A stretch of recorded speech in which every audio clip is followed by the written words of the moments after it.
लंका का स्वर्ण सपना देखने का समय समाप्त हुआ। मार डालो इन सबको।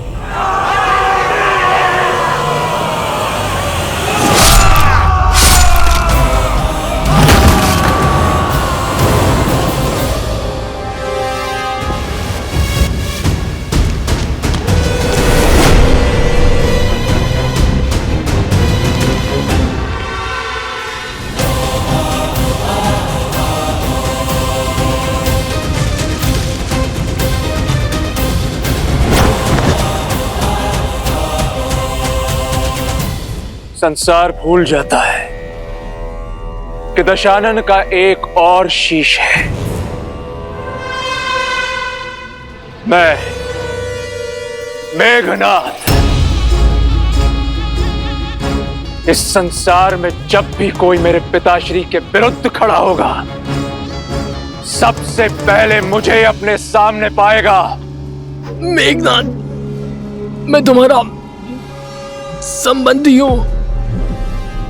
इसमें कोई संशय नहीं है कि संबंधी होने के नाते आप आदर के पात्र थे, किंतु जिस क्षण आपने मेरे पिताश्री को ललकारा, उन पर प्रहार करने का दुस्साहस किया, उसी क्षण आप केवल और केवल मेरे शत्रु बन गए।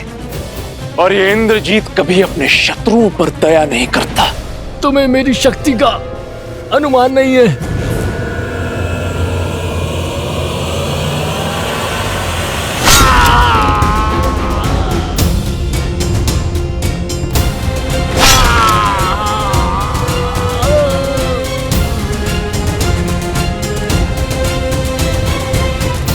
शक्ति का अनुमान भी है, और तुम्हें किस तरह अपने पिताश्री के चरणों में लाना है उसका ज्ञान भी है।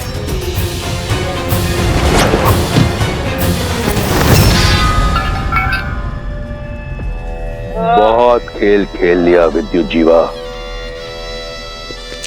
अब इस खेल को समाप्त करने का समय आ गया है।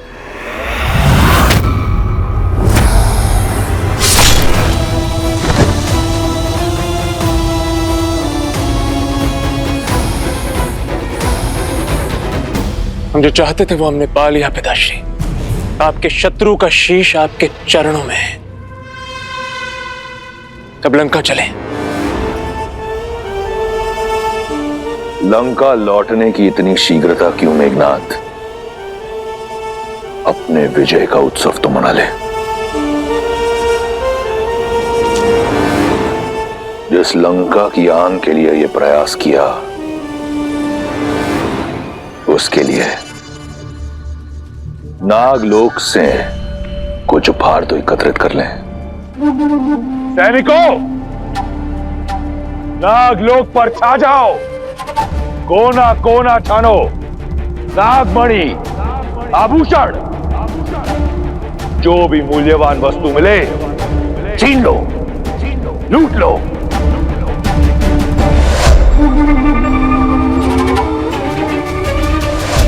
ये पाप मत कीजिए पिताश्री।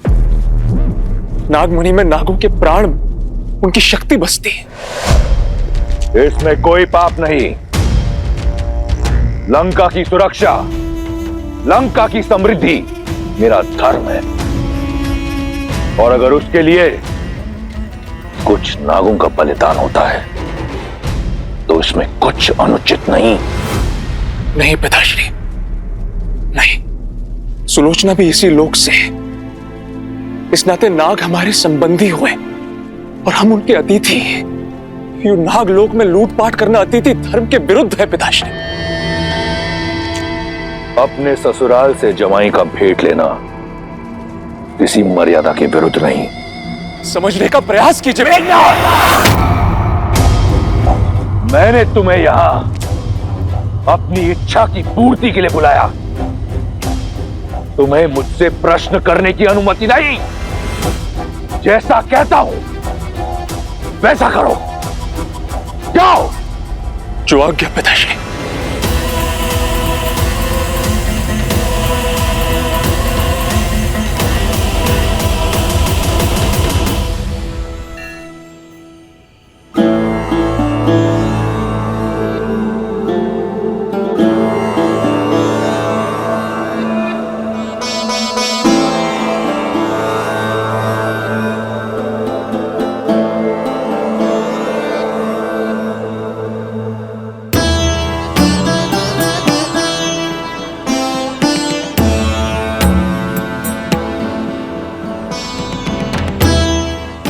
सुमंत आ गया। सुमंत, मेरे राम लक्ष्मण सीता को लेकर। सुमंत अब तक नहीं लौटे महाराज।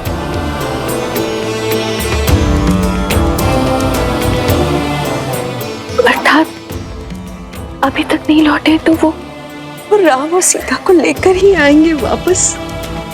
हाँ महाराज। मेरे राम पिताश्री।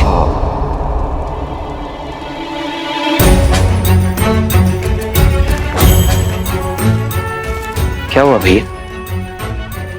सब ठीक तो है? कुछ नहीं लक्ष्मण।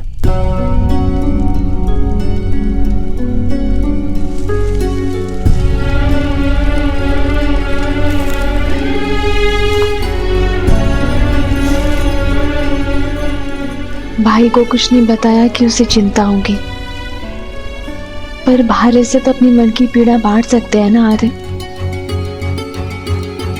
एक स्वप्न ने मुझे विचलित कर दिया सीता।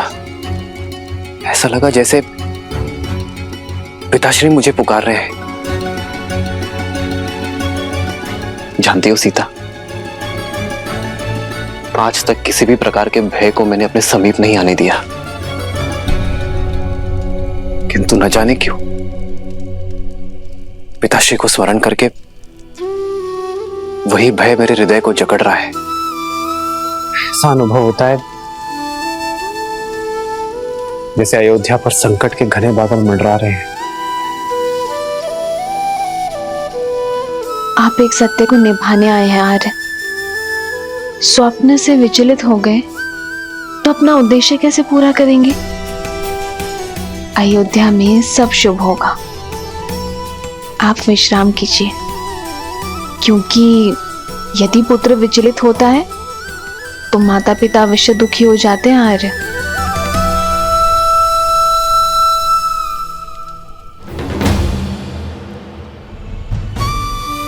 चल किया है हमारे राम ने हमारे साथ में। चल तो हमारी नेत्रों ने किया है हमारे साथ। 2 घड़ी निद्रा क्या लगी, हमारे राजा राम हमसे बिछड़ गए। हमारे जीवन को सुगम बनाने के लिए हमारे प्रभु श्री राम उस दुर्गम मार्ग पे स्वयं ही चल पड़े हैं। हमारे राम हमें छोड़कर चले गए। इतने निष्ठुर कैसे हो सकते हैं?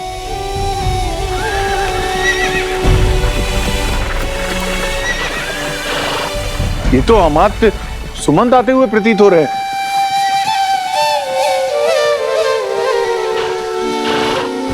हमारे प्रभु लौट रहे हैं।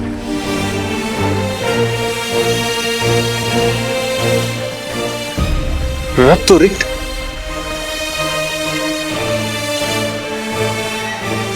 रथ पे तो केवल अमात्य हैं, हमारे राजा राम नहीं है। नहीं आए हमारे राजा राम, नहीं आए हमारे राजा।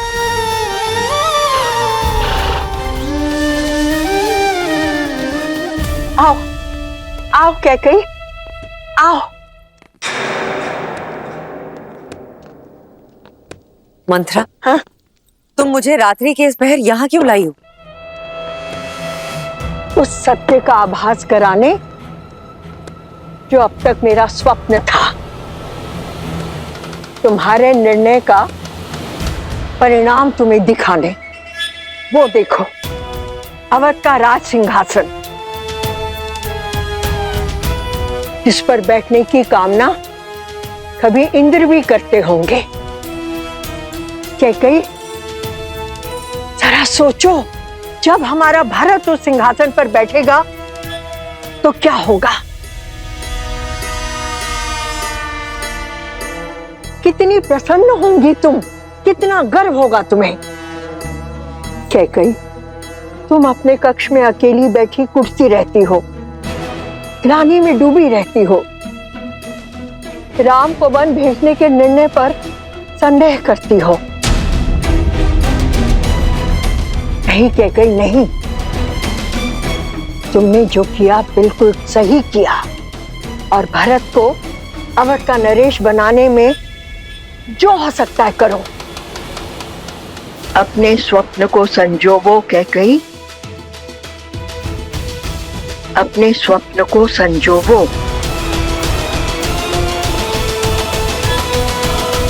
अमात्य सुमंत्र आ गए।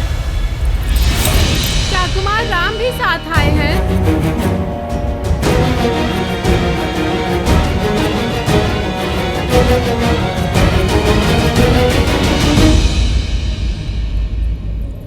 अरे चल।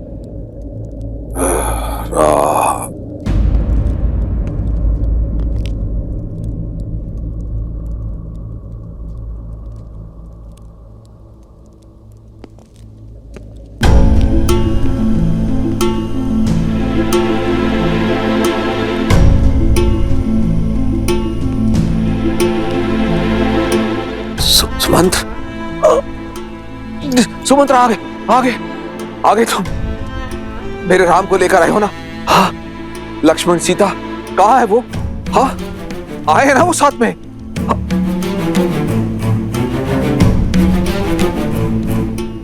इस शुभ अवसर पर आप लोगों की आंखों में अश्रु? सुमंत्र अवश्य ही मेरे राम को लेकर आया है। उसने आज तक मेरे आदेश की अवहेलना नहीं की है। प्रतीत होता है राम सन्यासी वेश से बाहर आने में समय ले रहा। अब सुमंत, एक काम करो, राम से कहो कि युवराज के रूप में सज होकर आए और साथ में लक्ष्मण और सीता को भी लेके आए। मैं उनसे मिलने को आतुर हूं।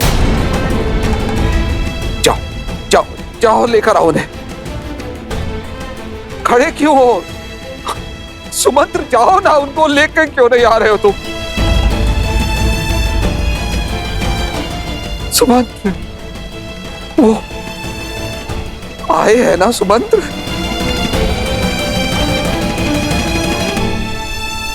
मेरे बच्चे आए हैं ना? सुमंत्र, चुप क्यों हो? कहां है वो तीनों?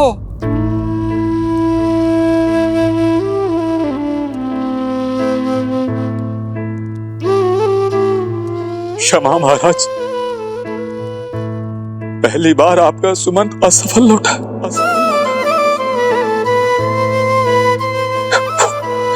वो नहीं आया।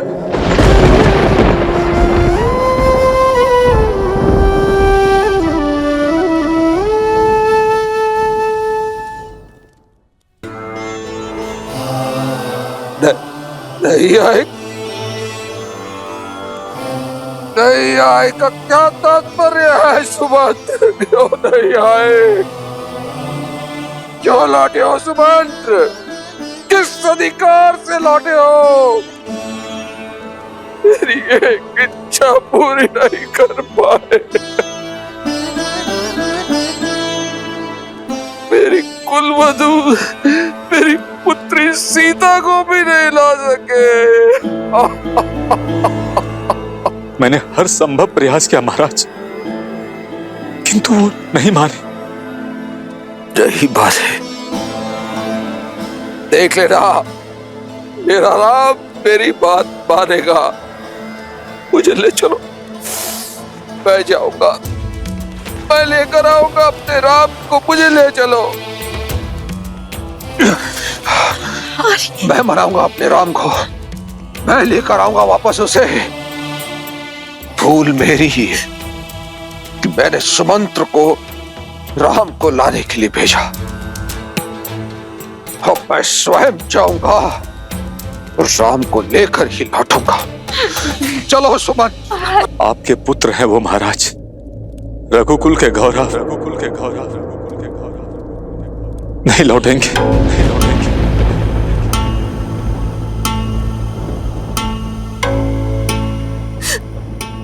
नहीं लौटेंगे। उनके गंगा पार करने के पश्चात मैं वहीं तट पर उनके लौटने की प्रतीक्षा कर रहा था।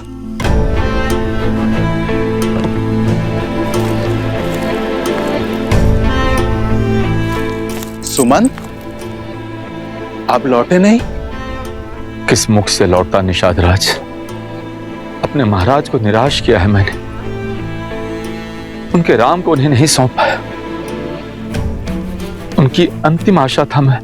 लौटना तो मैं भी नहीं चाहता था, किंतु श्री राम ने समझाया कि हमें अपना कर्म पथ, अपनी यात्रा स्वयं पूरी करनी होती है। आप लौटिए और महाराज दशरथ से वही कहिए जो श्री राम ने मुझसे कहा। हाँ, क्या कहा मेरे राम ने? बोलो ना, क्या कहा राम ने?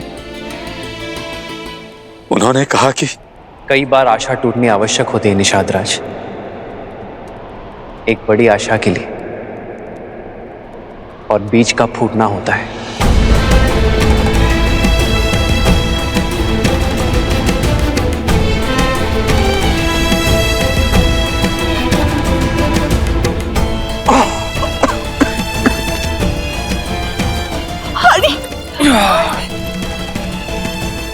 राम राम राम।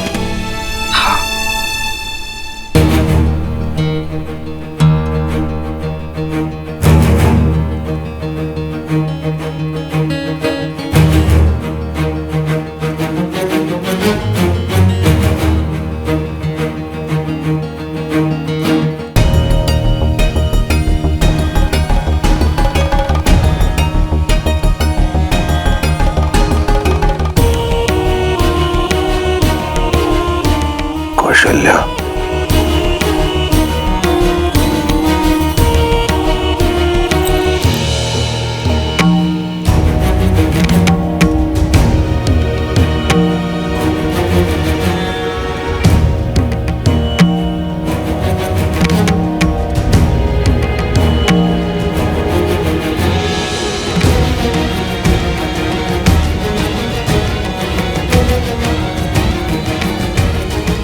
कौशल्या, मेरा अंतिम समय आ गया है। समय आ गया है।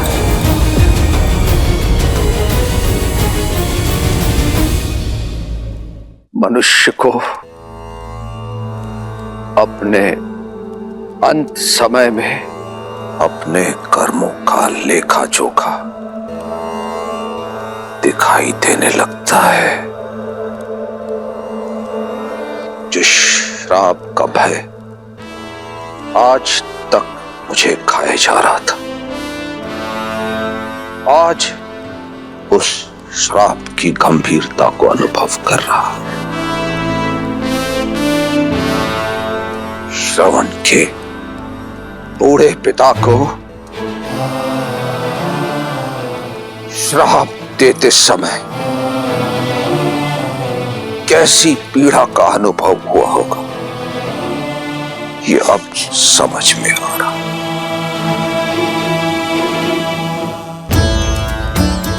दृष्टिहीन माता पिता से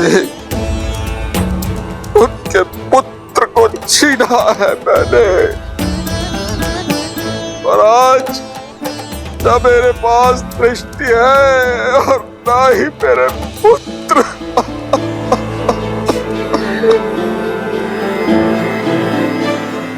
से दृष्टिहीन माता पिता को उनका पुत्र पानी नहीं मिला।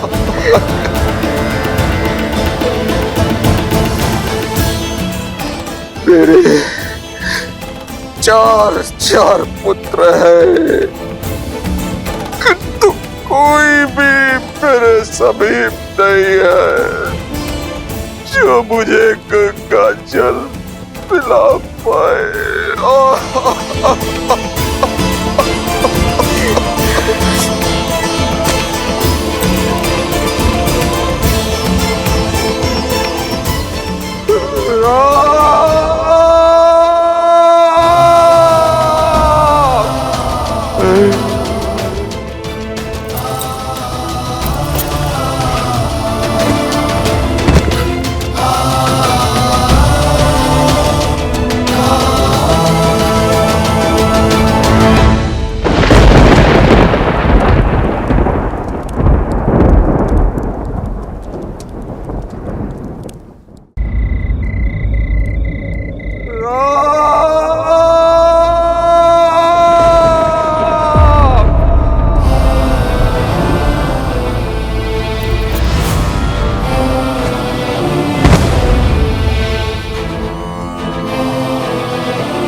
बदलु दशरथ पावा, अंड अनेक अमल जसु छावा।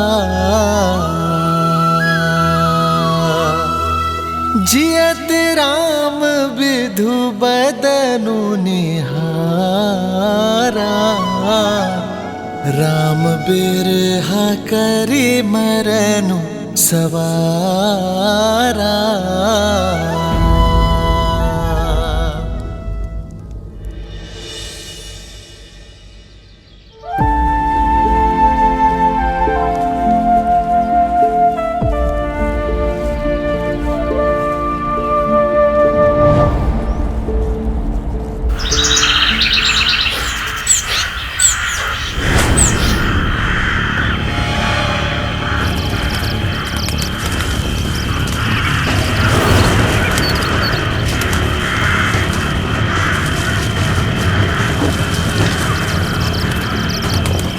सावधान हो जाइए भैया, पंछियों का ये विचलित स्वर संकेत है कि अवश्य कोई अनिष्ट निकट है हमारे।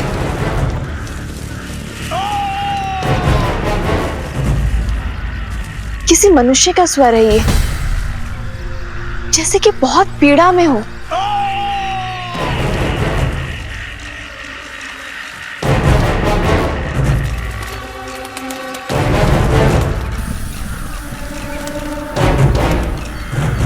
लक्ष्मण,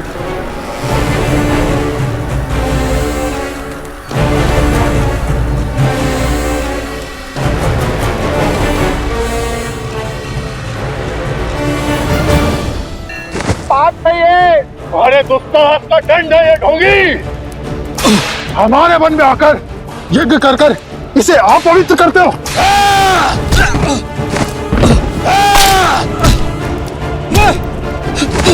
अब इस यज्ञ की अग्नि में जीवित जलोगे तुम।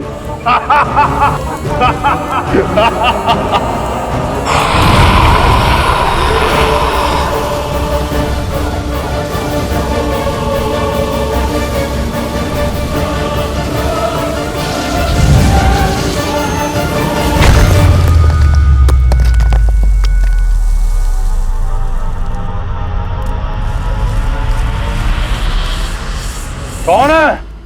सामने आ।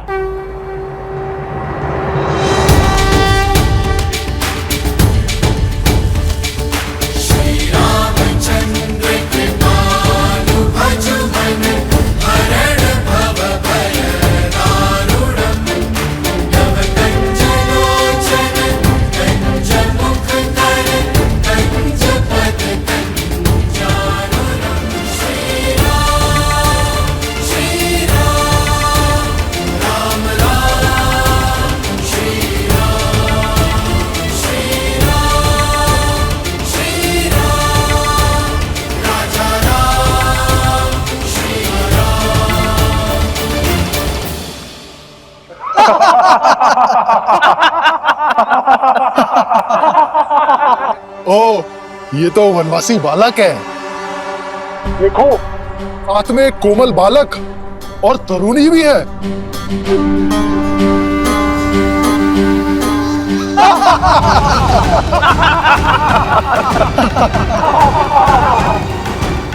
हमारे वन में हमें ललकार कर बहुत बड़ी भूल कर रहे हो नादान बालक।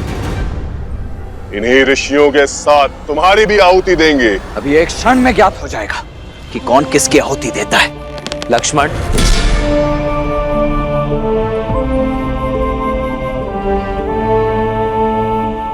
ये प्रहार केवल सावधान करने के लिए है, हिंसा या रक्तपात से कोई लाभ नहीं। मेरा सुझाव है इन संतों को मुक्त कर दो और जाओ यहां से। गंध, सुझाव में चेतावनी की गंध।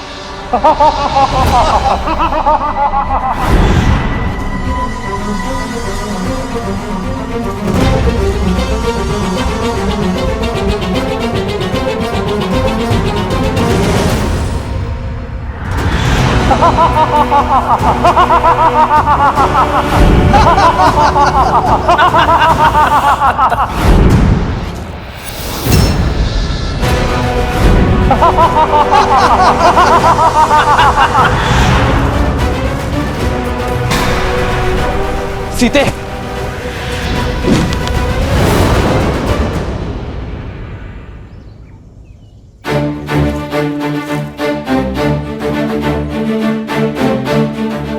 लक्ष्मण, भैया, भाभी, जाओ सीता। आइए भाभी।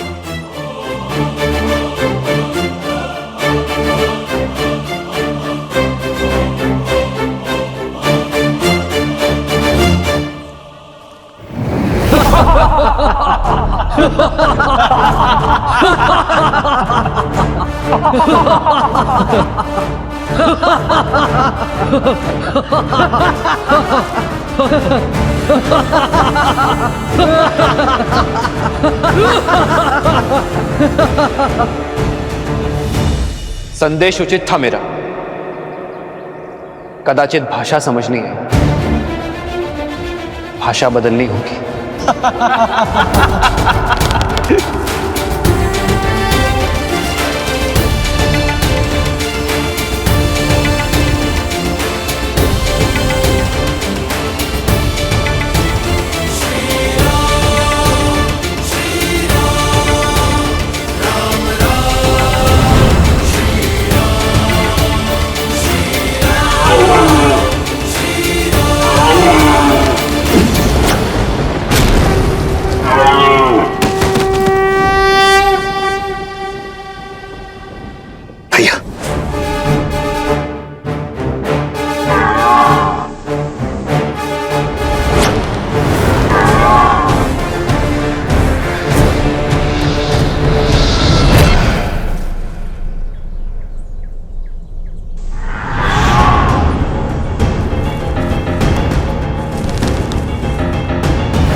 भैया, ये राक्षस तो माया युद्ध में प्रशिक्षित है। यदि हम इन्हें देख ही नहीं पाएंगे तो इन पर बाण चलाएंगे कैसे? इन्हें देखकर बाण चलाना ही हमारी भूल है लक्ष्मण। केवल नेत्रों से नहीं, सभी इंद्रियों की सहायता लेनी होगी हमें। समझ गया भैया, शब्द भेदी बाण।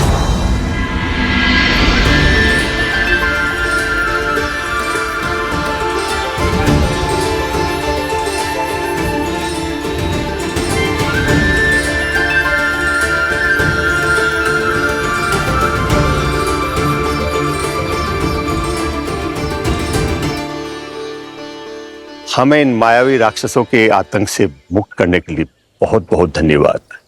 क्या हम हमारे तारणहार का परिचय जान सकते हैं? ऋषिवर, मैं अयोध्यापति दशरथ नंदन राम। राम, वही राम जिन्होंने ताड़का और अहिल्या का उद्धार किया, शिव धनुष भंग किया? जी हाँ ऋषिवर, वही दशरथ नंदन श्री राम। आज सारे तपों का फल मिल गया। यदि कोई आपत्ति ना हो, इस चित्रकूट वन में रुककर हम ऋषियों का भी उद्धार करें। हमें इन दुष्ट राक्षसों के प्रकोप से बचाए प्रभु। संतों की सेवा मेरी नियति है, आपत्ति नहीं। हम यही रुकेंगे ऋषिवर। क्या करना है जानते हो ना लक्ष्मण? जी भैया, भली भांति जानता हूं। वही जो हमने ताड़का और सुबाहु के साथ किया था। क्योंकि राक्षसों को भी विधाता ने उन्हीं पंच तत्वों से बनाया है जिनसे हम बने हैं। इसीलिए प्रत्येक जीव का अंतिम संस्कार रीति पूर्वक होना ही चाहिए, है ना भैया? शोक बिकल सब रोवहीं रानी, रूप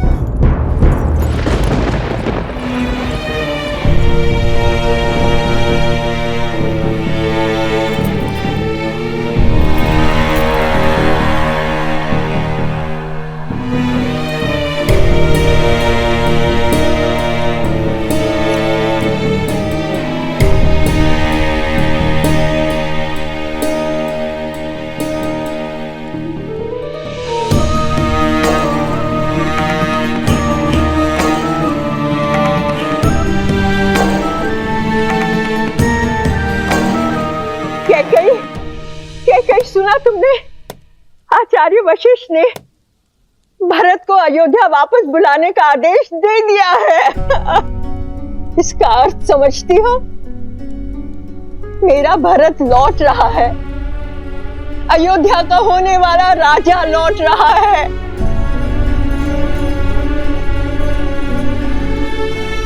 किंतु ये सुनकर चिंता क्यों? चिंता उन प्रश्नों की है जो भरत के साथ आएंगे। कैसे मिलूंगी मैं उससे? क्या कहूंगी मैं उससे?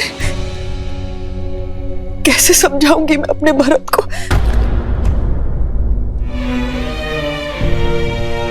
मंत्रा, भावनाओं के ज्वार में मैंने कहीं कुछ अनुचित तो नहीं किया ना?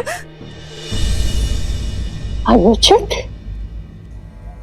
नहीं मेरी पुत्री कैकेयी, तुमने जो कुछ किया अपने भरत के लिए किया, उसके अधिकारों के लिए किया। किंतु अचानक ये क्या हो गया? क्या तुम अपने पुत्र को अयोध्या का नरेश बनते नहीं देखना चाहती? प्रश्नों की चिंता करोगी तो भरत का भविष्य खो दोगी कैकेयी। क्या तुम नहीं चाहती कि भरत अयोध्या के राज सिंहासन पर बैठे? उत्तर दो कैकेयी, चाहती हो कि नहीं? उत्तर दो। चाहती हूँ, मैं भी यही चाहती हूँ। हर माता की तरह मैं भी अपने पुत्र के लिए सर्वश्रेष्ठ चाहती हूँ। तो फिर ये विलाप कैसा, असमंजस कैसा? तुमने बिल्कुल ठीक किया मेरी पुत्री, बिल्कुल ठीक किया। सुना नहीं तुमने महाराज ने अपने अंतिम समय में क्या कहा था कि उनकी मृत्यु किसी श्रवण के पिता के श्राप से हुई है। तुम उसका कारण नहीं हो कैकेयी। किंतु अभी बहुत बड़ी परीक्षा शेष है। भरत के लौटने पर अपनी भावनाओं में मत बहना कैकेयी, संयम रखना। तुम्हारा मार्गदर्शन न केवल भरत का बल्कि पूरी अयोध्या का मार्ग प्रशस्त करेगा। किंतु महाराज का दाह संस्कार? पुत्र के बिना कैसा दाह संस्कार? महाराज के शरीर को तेल और औषधियों से लेपा जा रहा है। इसका अर्थ समझती हो कि भरत ही आकर उनका दाह संस्कार करेगा। समझ रही हो ना कैकेयी? कहीं ना कहीं पूरी अयोध्या ने यह स्वीकार लिया है कि उनका प्रारब्ध अब भरत के हाथ में है। नाव भरी नृप तनु राखा, दूत बोलाई बहुरी अस भाषा।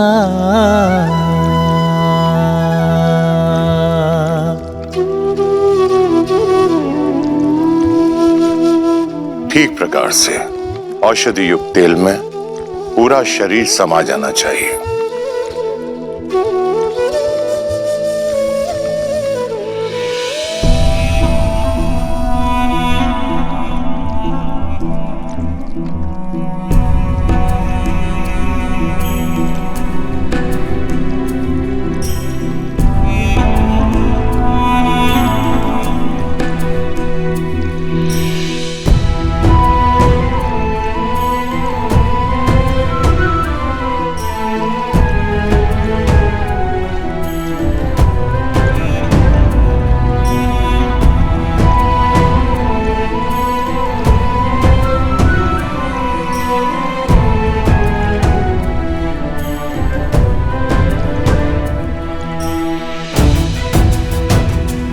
आपके दोनों वचन तो पूरे हो गए हैं ना? तो अब यहाँ पे क्या लेने आई हो? क्या अपनी लज्जा भी अपने पुत्र के साथ मायके भेज दी है? शांत हो जाओ सुमित्रा, शांत हो जाओ। क्षमा कीजिएगा दीदी। किंतु अयोध्या के प्रारंभ में ये पीड़ा नियति ने नहीं, कैकेयी दीदी की कूटनीति ने लिख दी है।